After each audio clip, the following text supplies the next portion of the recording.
하나님 말씀 찾겠습니다. 구약성경 사무엘상 17장 41절로 54절 말씀입니다.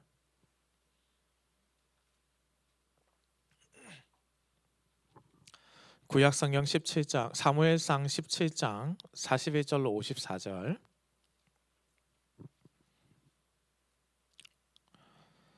제가 봉독해 드립니다. 블레셋 사람이 방패든 사람을 앞세우고 다윗에게로 점점 가까이 나아가니라. 그 블레셋 사람이 둘러보다가 다윗을 보고 업신여기니 이는 그가 젊고 붉고 용모가 아름다움이라.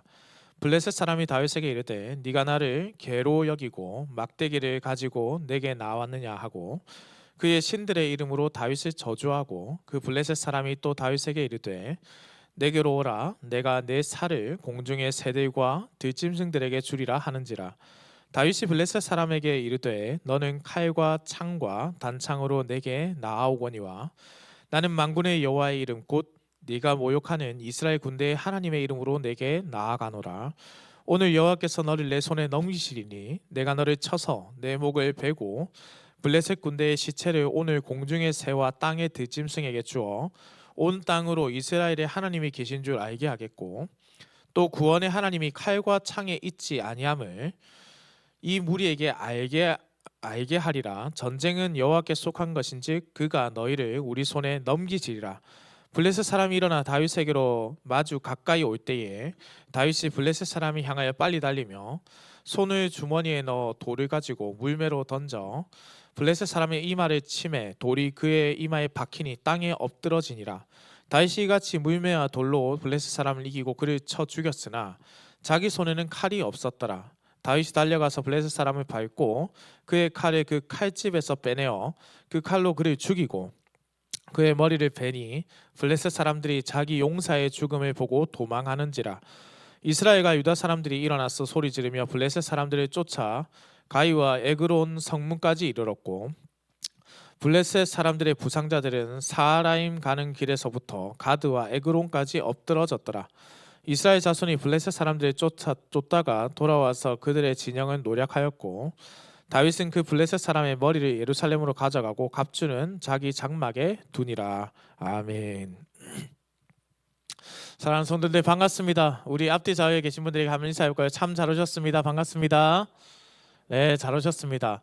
날이 좀 많이 춥습니다. 예, 추운데 우리 성도님들 또 연로하신 성도님들 감기 들리지 않도록 또 요즘 독감도 많이 유행인데 어린아이들 감기 들리지 않도록 독감 걸리지 않도록 함께 마음 모아 좀 기도해 주시면 감사하겠습니다. 사랑하는 성도님들 오늘 본문 이야기 사실 잘 알고 계시죠? 우리가 다윗과 골리앗이라고 하면 사실 교회를 다니지 않는 사람들도 이 이야기를 잘 알고 있지 않습니까? 스포츠를 제가 참 좋아하는 편인데요. 스포츠 경기에서도 약한 팀과 강한 팀이 경기를 할 때면 다윗과 골리앗의 싸움이라는 표현을 중계를 할 때 사용하기도 합니다. 우리는 사실 주일학교 때부터 이 다윗을 작고 힘없는 어린아이로 그리고 골리앗을 어마어마한 거인으로 배워왔습니다. 실제로 골리앗은요 3m 가까이 될 정도 굉장히 키가 큽니다. 그래서 어떤 목사님은 골리앗의 느낌을 주기 위해서 일부러 초등부 설교할 때 사다리 위에서 설교를 했다고 들어요. 그 골리앗의 키를 맞추기 위해서 굉장한 열심이죠. 그래서 이 다윗의 승리를 두고 약해도 승리할 수 있다, 이길 수 있다, 또 그렇게 인간적인 위로를 준다거나 내지는 우리가 다윗이 이겼던 것은 그 물맷돌을 한 번에 탁 해서 한 번에 맞출 수 있는 실력이 컸기 때문이다. 그래서 물맷돌로 맞출 수 있는 실력을 키워야 합니다. 이런 이제 말씀을 종종 듣곤 했었는데요. 그러나 성도님들 오늘 우리는 이 본문 말씀을 우리가 이때까지 들어왔던 어떤 고정관념에서 이해하는 것이 아니라요. 실제 성경이 우리에게 알려주시는 그 말씀 그대로를 살펴볼 필요가 있겠습니다. 그래야 하나님께서 이 본문에서 우리에게 알려주고 싶은 실제 메시지를 온전하게 깨닫게 되기 때문입니다. 성경을 자세히 보면 사실 다윗은 우리가 생각해 왔던 것처럼 마냥 어리고 연약한 소년은 아닙니다.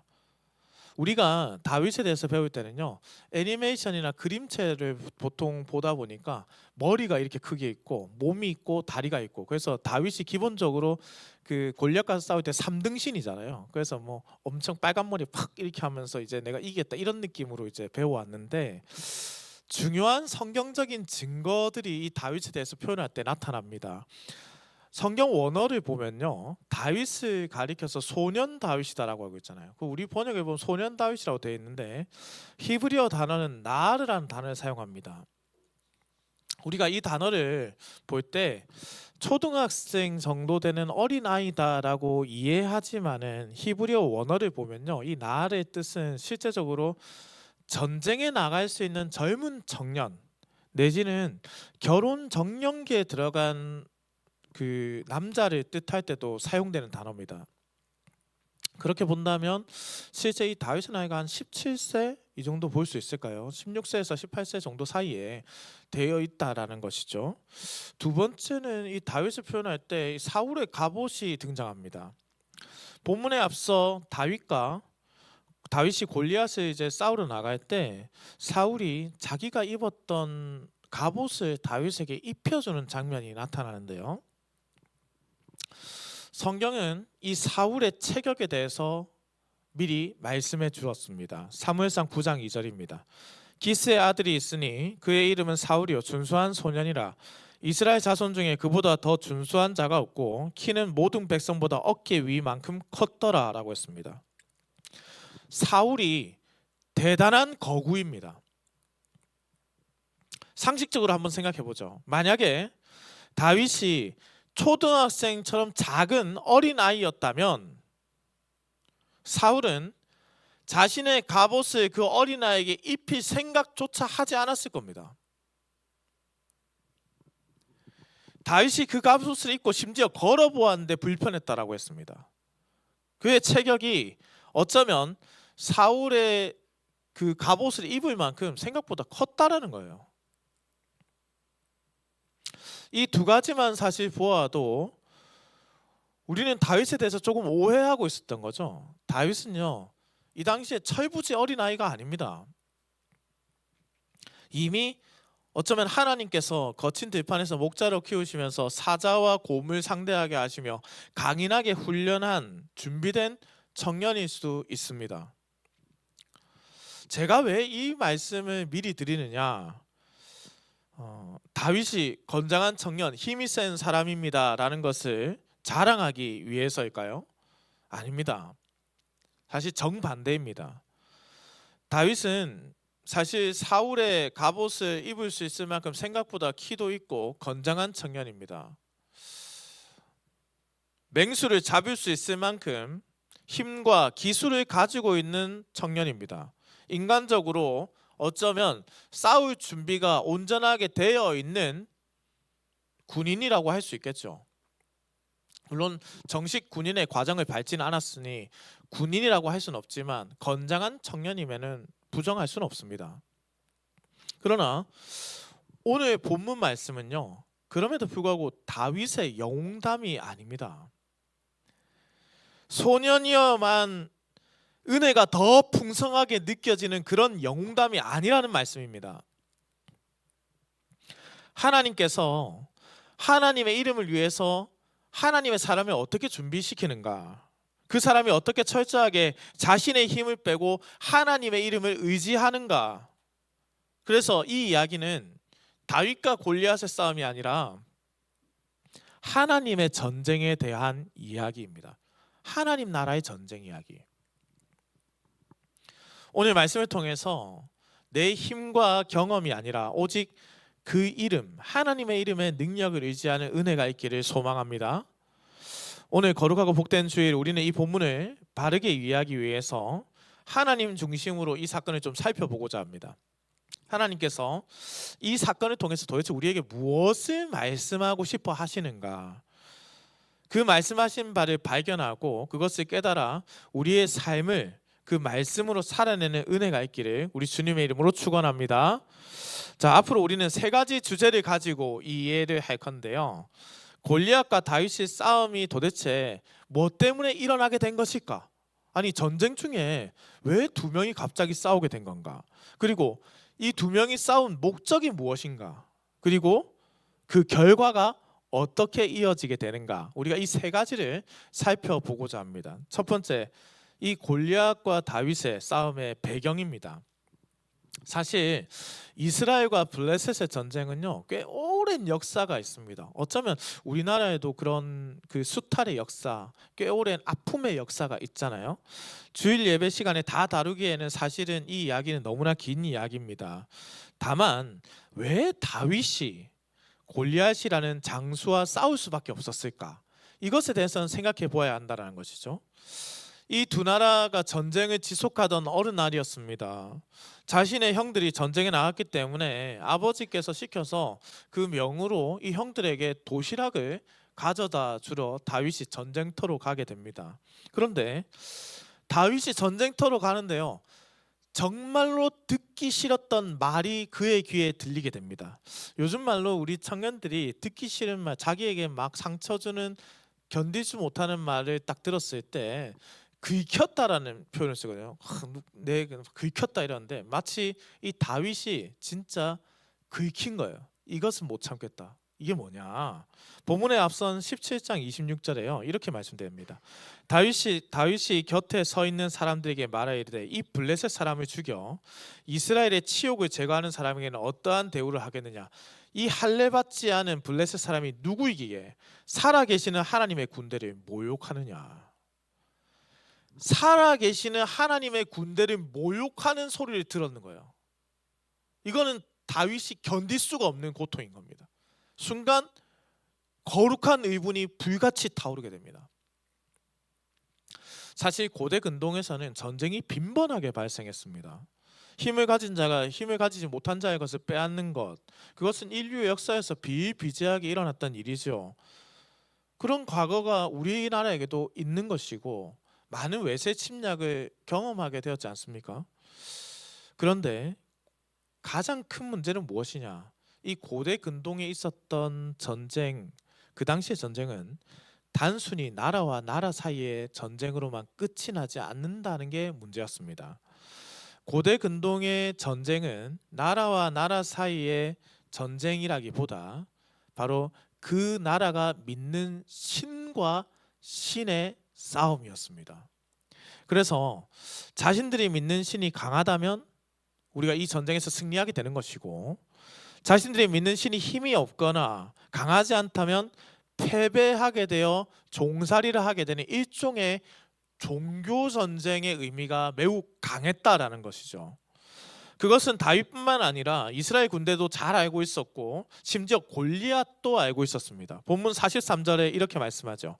블레셋 사람이 다윗에게 이르되 네가 나를 개로 여기고 막대기를 가지고 내게 나왔느냐 하고 그의 신들의 이름으로 다윗을 저주하고, 그가 싸우러 나왔을 때 다윗을 향해서 어떻게 했다고 합니까? 그의 신들의 이름으로 저주하였다. 단순한 전쟁이 아닙니다. 단순히 이권이나 이념 다툼이나 땅을 차지하기 위해서 종의 숫자를 늘리기 위해서 먹고 사는 것을 넘어서서 신앙의 문제를 다루고 있습니다.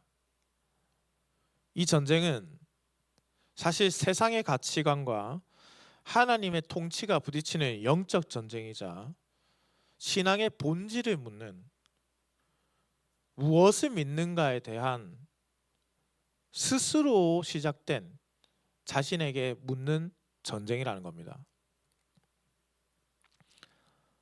그런데 그것을 뻔히 아는 것은 골리앗도 다윗도 그곳에 모인 이스라엘 백성도 마찬가지입니다. 그런데 그 누구도 이스라엘 백성들이 하나님의 이름을 모욕하고 하나님의 군대 이름을 모욕하는데 나서지 않습니다. 죽음이 두렵기도 하겠죠. 그런데 이렇게 생각해 볼 수 있잖아요. 여기서 만약에 하나님의 군대를 모욕하는데 부추길 수 있잖아요. 장로님 왜 참으세요? 이러면서 하거나, 아니면 서 있는데 갑자기 누구라도 좀 나가보라 툭 칠 수 있으면서 갑자기 자기도 원치 않는데 나가는 일이 발생할 수도 있지 않습니까? 그런데 그 누구도 나서지 않는다는 거예요. 뭐 때문인가? 정말 저 큰 거인 골리앗과 싸우기에는 자기가 너무 초라해 보이는 것인가? 그런데요, 중요한 우리가 잊어버린, 제대로 잊지 않은 어떤 포인트가 있습니다. 뭐냐면 자신으로 인해서 피해를 입을까 봐 두려웠기 때문입니다. 사무엘상 17장 8절로 10절 말씀을 함께 한번 보겠습니다. 그가 서서 이스라엘 군대를 향하여 외쳐 이르되 너희가 어찌하여 나와서 전열을 벌였느냐? 나는 블레셋 사람이 아니며 너희는 사울의 신복이 아니냐? 너희는 한 사람을 택하여 내게로 내려보내라. 그가 나와 싸워서 나를 죽이면 우리가 너희의 종이 되겠고 만일 내가 이겨 그를 죽이면 너희가 우리의 종이 되어 우리를 섬길 것이니라. 그 블레셋 사람이 또 이르되 내가 오늘 이스라엘의 군대를 모욕하였으니 사람을 보내어 나와 더불어 싸우게 하라 한지라. 단순히 장군과 장군이 나와서 장수끼리 나와서 장을 겨루는 그러한 싸움이 아니라 블레셋 장수 골리앗의 도발은 무엇이냐면 전쟁의 승패를 경험하자라는 거예요. 이것을 결정하자라는 겁니다. 블레셋의 장수인 내가 나왔고 이스라엘의 장수인 한 명을 나타내라. 그래서 우리 둘이 싸워서 더 이상 피 흘리지 말고 여기서 승패를 결정하자라는 겁니다. 사람들이 이제 두려워지는 것이죠. 그 큰 장수랑 싸우는 것도 두려운데 혹 내가 패했을 경우에는 그 책임이라는 것을 온전히 나뿐만 아니라 그의 가족이 져야 합니다. 목사님 왜 굳이 나서가지고 그 싸움도 못하면서 왜 나서서 지금 이 사단을 만듭니까? 그 비난의 눈초리도 견딜 수 없는 거죠. 우리가 세상을 다닐 때 많은 그리스도인들이 바로 이런 부분에서 정의와 공의를 외면하곤 합니다. 괜히 나서서 하나님의 말씀은 공의와 정의를 지키라고 하시는데 혹 나로 인해서 나뿐만 아니라 주변이 피해보진 않을까? 내 자녀들이 피해보진 않을까? 내가 이렇게 말해서 우리가 어려움을 겪는 것은 아닐까? 그 내면의 두려움은 어쩌면 하나님이 승리하시지 않는다는 그 믿음에서 오는 것은 아닌지, 이 두려움이 하나님을 향한 더럽고 오만불손한 자의 말에 반박조차 할 수 없게 합니다. 하나님의 전쟁입니다. 그러나 인간적인 두려움이 전쟁을 하나님의 전쟁이 아니라 그 사람의 전쟁, 인간의 전쟁으로 뒤바꿔 버렸습니다. 적어도 사울의 신복들은 이것이 더 이상 하나님의 전쟁으로 느껴지지 않는 거죠. 이 장면에 대해서 청년 사역을 오래 하셨던 김혜건 목사님께서 이렇게 날카로운 통찰을 보여줍니다. 골리앗은 단순히 덩치 큰 장수만은 아닙니다. 그는 힘이 곧 정이라고 믿는 세상 제국의 화신이라고 할 수 있습니다.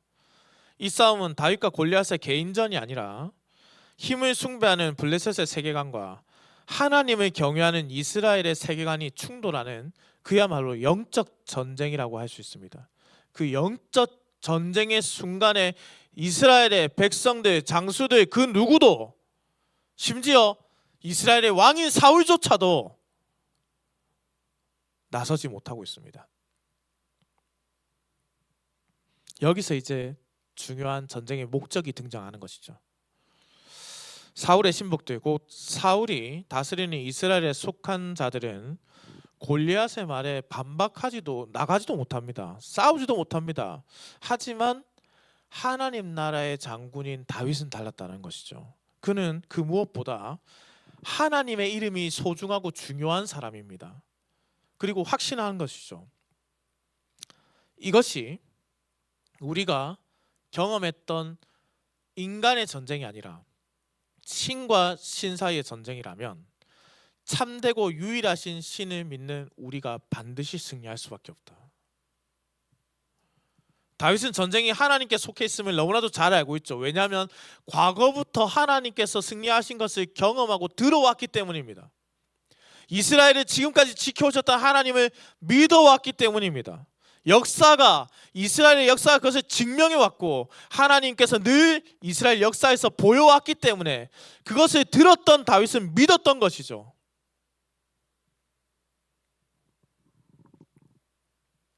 하나님께서는 이 전쟁의 승리를 위해서 세상이 보는 관점에서 사람을 택하지 않습니다. 또 사람의 생각으로 전쟁에 치르지도 않기 위해서 하나님의 방법을 택하시죠. 하나님의 방법이 무엇인가?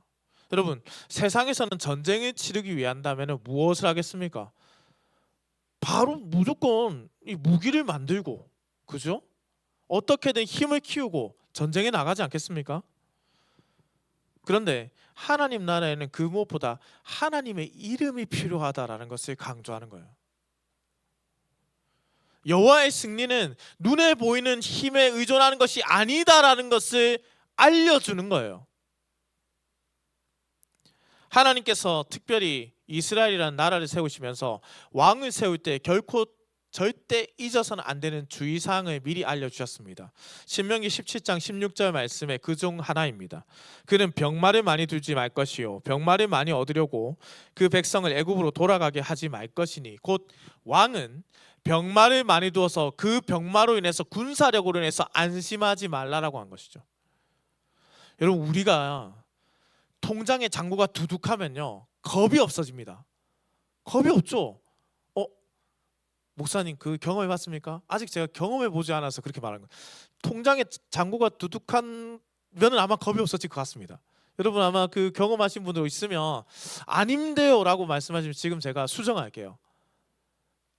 그죠? 그러니까 통장에 잔고가 많으면 우리가 겁이 없지. 마치 그런 것이죠. 전쟁을 치를 때에 우리가 가지고 있는 힘이 강하면 두려움이 없다라는 거예요. 지금 우리 세계의 논리가 그렇지 않습니까? 강대국은 약소국을 대할 때 두려움이 없습니다. 겁이 없어요. 힘으로 누르지 않습니까?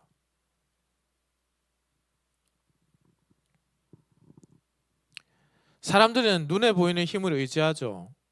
눈에 보이는 거인 골리앗을 두려워하고 그의 장검과 그의 창을 두려워했습니다. 하지만 정작 무섭고 두려운 것은 눈에 보이지 않는 하나님이시잖아요. 눈에 보이지 않아도 함께 하시는 하나님, 그 누구도 모욕할 수 없는 이스라엘 군대의 하나님, 하나님을 의지하는 나라라는 것이 그것이 참된 승리를 가져온다라는 것을 이 말씀에서 우리에게 알려주는 것입니다. 단순히 다윗의 승리를 말한 것이 결코 아니라는 뜻입니다. 다윗이 왕위에 오른 이후에도 그리고 그가 죽은 후에도 계속해서 이스라엘은 많은 외세 침략을 경험하게 됩니다. 그런데 이 외세 침략을 경험할 때마다 이스라엘이 하나님을 의지하지 않고 강력한 나라인 애굽을 의지하거나 아수르를 의지했을 때에 하나님께서는 오히려 그 나라들로 그 이스라엘을 치게 만드셨습니다. 무엇보다 강하신 하나님을 의지했을 때는 하나님께서 이 세상이 줄 수 없는 능력으로 그들의 눈을 가리시거나 그들이 서로 싸우게 하거나 소리와 두려움을 느끼게 하여 쫓아가게 하고 도망치게 하는 역사를 일으키시는데, 인간적으로 강해 보이는 눈에 현혹됐을 때는 그때마다 그들은 패배를 경험했던 것이죠. 하나님이 이 세상이 줄 수 없는 능력으로 적들을 쫓아내셨습니다. 승리의 열쇠라는 것은 언제나 군사력에 있는 것이 아니라 하나님을 향한 시선에 있다라는 것이죠. 이스라엘이나 하나님 나라에서 바로 그 나라가 시작할 때 특별히 실제적인 왕인 다윗이 어떻게 시작하는지를 보여주는 겁니다. 누구를 바라보아야 하는가, 어떻게 이 나라가 전쟁을 치러야 하는가, 그 왕위에 오를 다윗에게 시작점을 보여주고 있습니다. 다윗은 매우 담대하게 그리고 강력하게 외치죠. 본문 46절로 47절 우리가 함께 한번 읽어보겠습니다. 시작. 오늘 여호와께서 너를 내 손에 넘기시리니 내가 너를 쳐서 내 목을 베고 블레셋 군대의 시체를 오늘 공중의 새와 땅의 들짐승에게 주어 온 땅으로 이스라엘의 하나님이 계신 줄 알게 하겠고 또 이 여호와의 구원하심이 칼과 창에 있지 아니함을 이 무리에게 알게 하리라. 전쟁은 여호와께 속한 것인즉 그가 너희를 우리 손에 넘기시리라. 아멘. 다윗이 속한 이스라엘은 하나님 나라의 모형입니다. 그리고 다윗은 장차 오실 예수 그리스도의 모형입니다. 물론 블레셋과 골리앗은 하나님 나라의 대적자들이죠. 그리고 안타깝게도 사울의 신복들조차도 하나님의 통치를 따르지 못한 그들의 모습이 이후 하나님 나라의 대적자로 변하게 되는 안타까움을 맞이하게 됩니다. 다윗의 물맷돌에 의해서 골리앗은 그 자리에서 쓰러져 죽습니다. 죽임을 당하죠. 그런데 다윗이 거기에서 멈추지 않고 골리앗에게 달려갑니다. 50절 말씀입니다. 다윗이 이같이 물매와 돌로 블레셋 사람을 이기고 그를 쳐 죽였으나 자기 손에는 칼이 없었더라. 여러분, 굳이 다윗의 손에는 칼이 없었더라, 이 표현을 넣은 이유가 무엇일까요? 하나님의 이름으로 나간 다윗이 그 싸움을 하나님의 이름으로 했다라는 것이죠. 그래서 그의 손에 물맷돌만 있다는 것도 알고 있습니다. 그러니 이 말씀은 그의 손에 칼이 없었다, 세상의 힘이 없었다라는 것을 강조하는 표현이라고 할 수 있겠죠. 바로 하나님의 이름으로, 하나님의 능력으로 골리앗을 물리쳤다라는 겁니다. 살아계신 하나님의 승리입니다.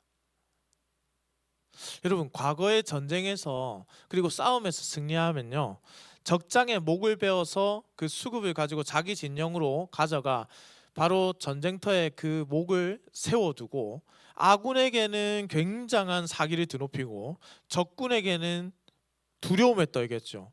때로는 무자비하게 이 수급을 취해서 우리나라도 되게 아픈 추억, 아픈 그 역사가 있지 않습니까?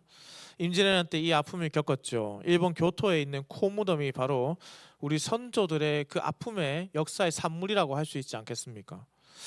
51절에 보니 다윗도 골리앗의 목을 베었습니다. 그러면 그가 이렇게 함으로 당연히 아군에게는 사기가 더 높아지고 적군에게는 두려움을 떨게 하겠죠. 그런데 사실 그 속에는 더 큰 의미가 담겨 있습니다. 51절 말씀입니다. 다윗이 달려가서 블레셋 사람을 밟고 그의 칼을 그 칼집에서 빼내어 그 칼로 그를 죽이고 그의 머리를 베니 블레셋 사람들이 자기 용사의 죽음을 보고 도망하는지라. 사기가 떨어져서 블레셋 사람들이 도망했죠. 그런데 좀 이상하지 않습니까? 앞선 50절에 다윗이 이같이 물매와 돌로 블레셋 사람을 이기고 그를 쳐 죽였으나 자기 손에는 칼이 없었더라.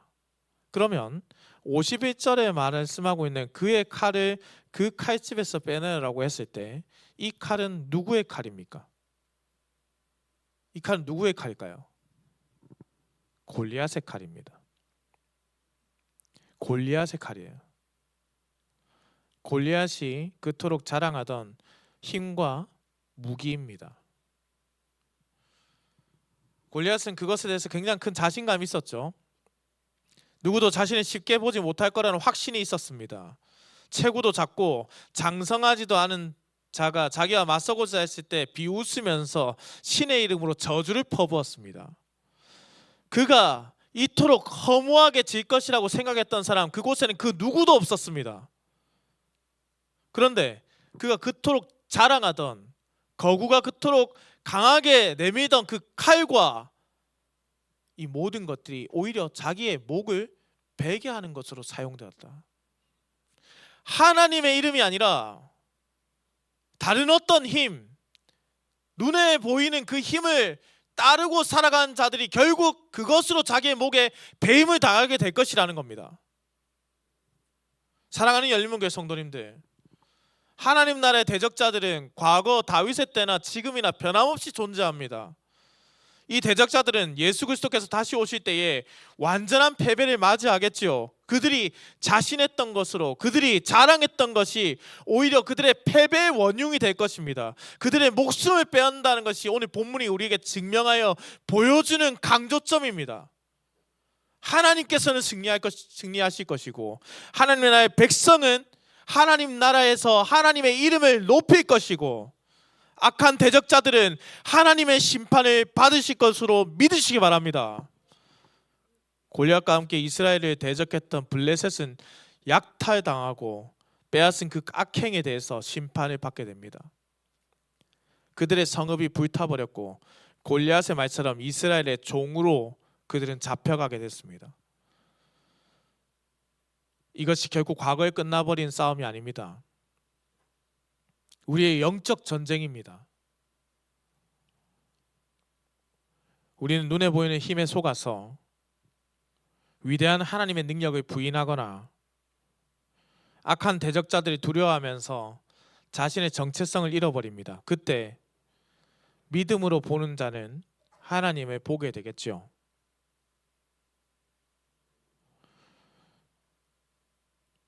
우리는 칼과 창과 단창이 주는 승리를 바라는 것이 아닙니다. 사랑하는 성도님들, 오해하지 마십시오. 물맷돌이 이 승리를 가져오게 한 것이 아닙니다.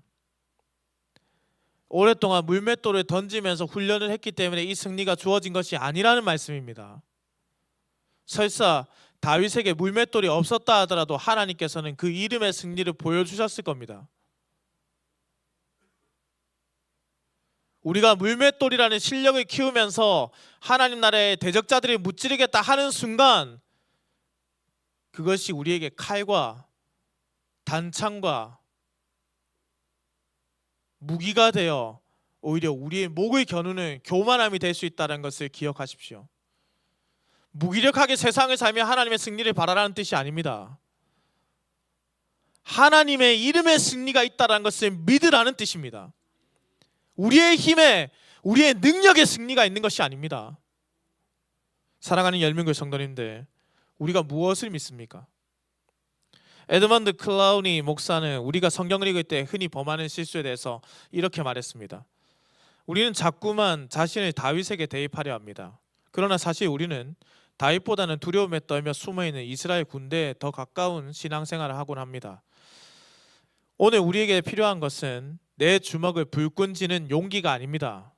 우리를 위해 대신 싸워주신 참된 다윗, 예수 그리스도를 의지하는 믿음이 필요한 것입니다. 예수 그리스도를 의지하는 믿음이 우리에게 승리를 주는 것입니다. 나의 힘이 승리를 주는 것이 아닙니다. 그리스도의 이름, 나에게 능력 주시는 하나님의 이름을 믿는 자들이 그리스도인이라는 사람들 아닙니까?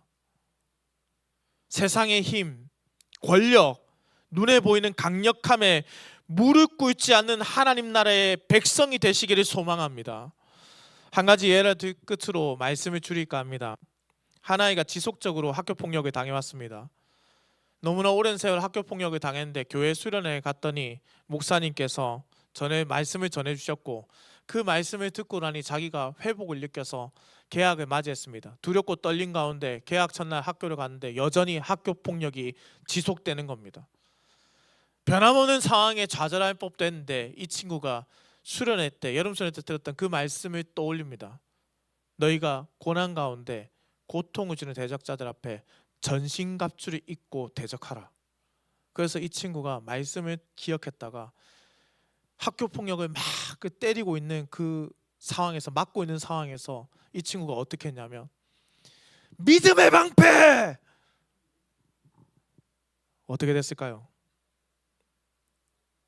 더 맞았죠. 더 맞았어요. 그날 너무 많이 맞아가지고 설 힘도 없을 만큼 울면서 집으로 돌아갔답니다. 그 다음 날도 학교폭력은 계속됐습니다. 그때 이 친구가 또 어떻게 했을까요? 믿음의 방패! 몇 날 며칠을 맞으면서 믿음의 방패를 외치고 나니 아마 그 학교폭력을 저지르는 사람들은 이 친구가 미쳤다라고 생각했겠죠. 어느 날 이 맞고 학교폭력을 당했던 아이가 커서 청년이 됐는데 청년 수련회 그 말씀을 전해주신 목사님이 다시 나타난 겁니다. 그 친구가 청년이 되어서 목사님을 찾아갔습니다. 목사님께서 제가 고등학교 때 맞을 때 전해주셨던 전신갑주를 가지고 믿음의 방패라고 외쳤더니 더 많이 맞았습니다. 그래서 걷지도 힘들 만큼 고통스러운 날을 보냈습니다. 목사님이 너무 미안한 거예요. 너무 미안하다. 그런데 이 청년이 이렇게 말합니다. 목사님, 미안하다가 아닙니다. 몸은 많이 아픈데 저는 갈수록 그리스도인이 되어갔습니다. 제 안에 그리스도가 살아계심을 더 확실히 느낍니다. 이 말씀을 제가 청년일 때 수련회에서 말씀으로 들었습니다. 그 목사님이 울면서 말씀을 전해주시더군요. 근데 제 과거가 떠오릅니다. 저는 학교폭력을 3년간 당했습니다. 그리고 그 학교폭력을 벗어날 수 있는 유일한 방법으로 힘을 키우는 것이라 생각했습니다. 선생님들한테 인정받기 위해서 공부를 하는 것이라 생각했습니다. 그렇게 치열하게 힘을 키워서 그 학교폭력을 저지른 애에게 똑같은 폭력으로 때렸을 때 더 이상 학교폭력이 일어나지 않을 때 내가 이겼다라고 생각했습니다. 그리고 그때 이후로 2년여간의 교회를 떠나게 됩니다. 누가 승리자입니까? 어쩌면 우리의 상황은 바뀌지 않을지도 모릅니다. 말씀대로 살아가는 것이 고통을 줄지도 모릅니다. 여호와의 승리를 우리가 외칠 때 환경과 상황이 바뀌지 않는다고 하더라도 바로 그때 우리는 내가 하나님 나라의 백성이라는 것을 자각하게 됩니다. 내가 크리스찬이라는 것을 더욱더 강력하게 믿게 되는 겁니다. 그때 하나님의 승리가 어떤 것인지를 느끼게 되면서 자유함을 깨닫게 된다라는 겁니다.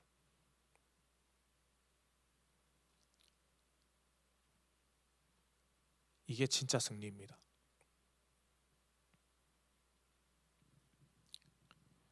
다윗이 골리앗을 이긴 것은 골리앗이 키가 커서가 아닙니다. 골리앗보다 그가 키가 컸기 때문이 아닙니다. 골리앗 앞에서도 주눅들지 않는 하나님의 이름을 가지고 있었기 때문입니다. 하나님의 이름을 가진 자가 승리를 경험하게 되는 것입니다. 사랑하는 성도님들, 이 말을 드릴까 말까 오늘 아침까지 너무나 큰 고민했습니다. 어젯밤에 저에게 너무나 소중한 사람인 저희 가족 중 한 명이 전화가 와서 자신의 삶에서 일어난 불의한 일로 인해서 어떻게 해야 될지 저한테 물어보는 겁니다. 싸우라고 했습니다. 이제 그 일을 하게 되지 못하게 되더라도 그 가해자가 찾아와서 위협을 가하게 되더라도 나의 가족이 고통을 당하게 되는 날이 찾아온다고 하더라도 불의를 내버려 두지 말라고 했습니다. 그렇게 우리 가족 모두에게 고통이 찾아온다고 하더라도 하나님의 정의를 외면해서는 안 되기 때문입니다. 그래서는 우리가 이스라엘 신복들과 다르지 않기 때문입니다. 그런데 아마 제가 이 말씀을 준비하지 않았더라면 참으라고 했을 것 같습니다. 그냥 넘어가라고 했을 것 같습니다. 외면하라고 했을 것 같습니다. 여호와의 이름을 더럽히는 악한 자들의 행위를 우리가 외면하고 모른 척 한다면 우리는 영원히 하나님의 승리를 볼 수 없을 겁니다. 하나님의 승리를 위해서 하나님 나라의 대적자들과 싸우시기 바랍니다. 말씀으로 싸우십시오. 여호와의 승리를 고백하십시오. 너희가 나에게 칼과 창과 단창으로 나오더라도 나는 말씀으로 나아가 정의를 행하겠노라 선포하십시오. 그렇게 하나님 나라의 정의를 온 땅에 나타내 주시기 바랍니다. 우리 눈앞에 다가온 골리앗이 너무나 크게 보여도 두려워하지 마십시오. 예수 그리스도의 이름이 우리와 함께 하십니다. 우리가 다윗이 되지 못하더라도 다윗보다 위대하신 예수 그리스도께서 우리와 함께함을 믿으십시오. 그 승리가 우리에게 주어져 있습니다. 이번 한 주간 세상의 위협 앞에서도 비굴하게 숨어 있지 말고 외면하지 말고 예수의 이름으로 담대하게 맞서며 정의와 공의를 선포하는 삶을 살아가기를, 영적 승리자들의 삶이 되기를 우리 주님의 이름으로 축원합니다. 우리가 말씀을 기억하면서 함께 찬양하겠습니다. 함께 이 시간 말씀을 듣기 전에 불렀던 세상의 유혹 시험이라는 찬양인데요, 우리가 이 고통과 영적 어려움 속에서도 결코 이 전쟁에서 외면하지 않겠다라는, 승리는 오직 주님께 있다라는 믿음의 고백을 하는 찬양을 주께 돌려드리길 소망합니다.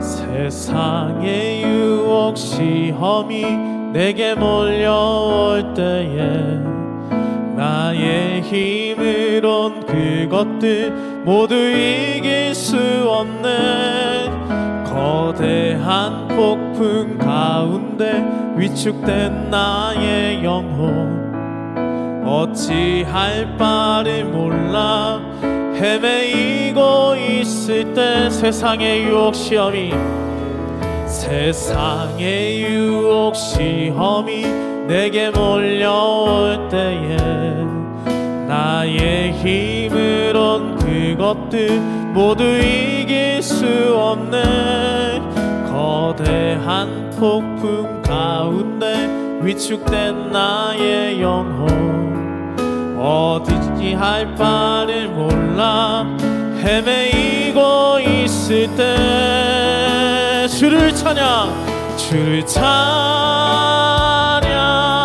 손을 들고 찬양. 전쟁은 나에게 속한 것 아니니 주를 찬양, 손을 들고 찬양. 전쟁은 하나님께 속한 것이니 거짓과 속임수로 가득 찬 세상에서 어디로 갈지 몰라 머뭇거리고 있네. 공중의 권세 잡은 자 지금도 우리들을 실패와 절망으로 넘어뜨리려 하네. 주위를 둘러보면 아무도 없는 듯, 주위를 둘러보면 아무도 없는 듯, 믿음의 눈을 들면 보이는 분 계시네. 지금도 내 안에서 역사하고 계시는 사망과 어둠의 권세 물리치신 예수님. 주를 찬양, 주를 찬양, 손을 들고 찬양. 전쟁은 나에게 속한 것 아니니 주를 찬양, 손을 들고 찬양. 전쟁은 하나님께 속한 것이 주를 찬양, 주를 찬양, 손을 들고 찬양. 전쟁은 나에게 속한 것 아니니 주를 찬양, 손을 들고 찬양. 전쟁은 하나님께 속한 것. 우리 목소리로만 고백합시다. 두 손 높이 들고 주를 찬양, 주를 찬양, 손을 들고 찬양. 전쟁은 나에게 속한 것 아니니 주를 찬양 손을 들고 찬양 전쟁은 하나님께 속한 것이니. 사랑하는 열린문교회 성도님들, 여호와 하나님의 이름을 망령되이 부르는 것을 우리가 외면하고 있었던 것은 아닙니까? 어쩌면 내가 나서는 것이 맞나? 정의와 공의가 사라진 나의 직장의, 나의 생업의 현장과 나의 가정과 나의 모든 삶의 현장에서 아무 말 하지 않고 살아가는 것이 괜찮지 않을까? 내가 나서서 더 긁어부스럼 만드는 것은 아닌가? 오히려 정의와 공의를 외면하고 살아가면 그냥 누군가는 나서줄 텐데, 우리가 그렇게 외면할 때 아무도 가지 않는 길을 위해 예수 그리스도께서 오셨습니다. 아무도 걸어가지 않으려던 그 고난의 길을 스스로 걸어가셨습니다. 하나님 나라의 공의와 정의를 세우기 위해서 스스로 십자가에 달리셨습니다. 그런데 여전히 우리는 그 승리를 누리지 못하고 있습니다. 여전히 우리는 정의를 외면하고 말씀을 외면하고, 여전히 우리는 추악하고 더러운 말을 일삼는 자들의 모습을, 그들이 가진 힘과 권력의 두려움을, 골리앗과도 같은 그 두려움을 우리가 느끼고 있습니다. 오늘 시간 우리의 부족하고 연약한 마음을 주님 앞에 기도합시다. 주님께서 가져온 승리를 기억하게 하여 주옵소서. 우리의 입에서 공의와 정의를 외면하지 않는 입술이 되게 하여 주옵소서. 세상의 권력들 앞에서 무릎 꿇지 않는 하나님 나라의 백성이 되게 하여 주옵소서. 하나님 나라의 법을 무너뜨리는 모든 악한 말들과 권세 앞에 우리가 무릎 꿇지 않게 하여 주옵소서. 골리앗과도 같은 두려운 산이 우리 앞에 있습니다. 주님의 이름으로 승리를 우리가 경험할 수 있도록, 그래서 우리가 정체성을, 그리스도인이라는 정체성을 놓지 않고 살아가도록 주님 인도하여 주옵소서. 우리라 마음을 가지고 함께 기도하겠습니다. 기도합니다. 사랑과 은혜가 많으신 아버지 하나님, 만군의 여호와 하나님, 오늘 이 시간 우리가 말씀을 기억함으로 함께 기도합니다. 주님, 우리의 기도를 들으시고 하나님의 살아계신 음성을 듣는 이 아침이 될 수 있도록 주님 인도하여 주옵소서. 아버지 하나님, 거룩하고 복된 주일에 다윗과 골리앗의 이 싸움을 보면서 우리가 하나님께서 어떠한 승리를 이루셨는지, 그 승리의 끝에 우리에게 알려주신 말씀의 참된 뜻이 무엇인지를 깨닫게 해주심에 감사드립니다. 아버지 하나님, 우리가 이것을 너무나 영웅담으로 보면서 우리도 다윗처럼 살아야지라고 생각한 것은 아닌지, 우리 안에 참된 승리를 주신 예수 그리스도가 우리 안에 계시는데 그 승리를 경험하지 못한 채 살아가고 있었던 것은 아닌지, 여전히 우리는 세상의 권력과 골리앗 앞에서 무릎 꿇으며 외면하며 하나님의 공의와 정의를 외치지 못하고 있었던 것은 아닌지, 주님, 우리의 삶을 돌아보게 해주시니 감사합니다. 이제 우리가 주님 앞에 섭니다. 주님의 말씀 앞에 섭니다. 여호와 하나님의 승리는 칼과 창과 단창이 있지 않음을 믿음으로 고백하게 하여 주옵소서. 세상의 거대한 골리앗 앞에 우리가 무릎 꿇지 아니하도록, 그들의 권세 앞에 우리가 넘어가지 않도록 인도하여 주옵소서. 주님께 드리는 참된 승리의 나날들이 계속될 수 있도록 성령께서 우리의 마음과 결단을, 걸음을 인도하여 주시옵소서. 아버지 하나님, 여전히 싸움 가운데 있습니다. 여전히 전쟁 가운데 있습니다. 여전히 고통받고 있습니다. 여호와의 승리를 경험한 세대들이 가득하게 하여 주옵소서. 이곳 우리 열린문 교회에 여호와의 승리를 경험한 자들이 가득하도록 주님 인도하여 주시옵소서.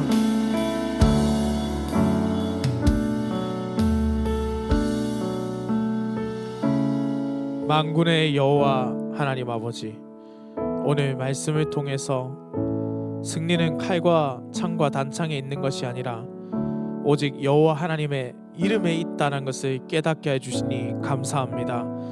세상은 여전히 거대한 골리앗처럼 우리를 위협하고 우리 손에 들린 것이 아무것도 없다라고 조롱할지라도, 우리의 체구가 작고 우리가 힘이 없다고 조롱할지라도 우리와 함께 하시는 위대하신 하나님을 바라보게 하여 주시옵소서.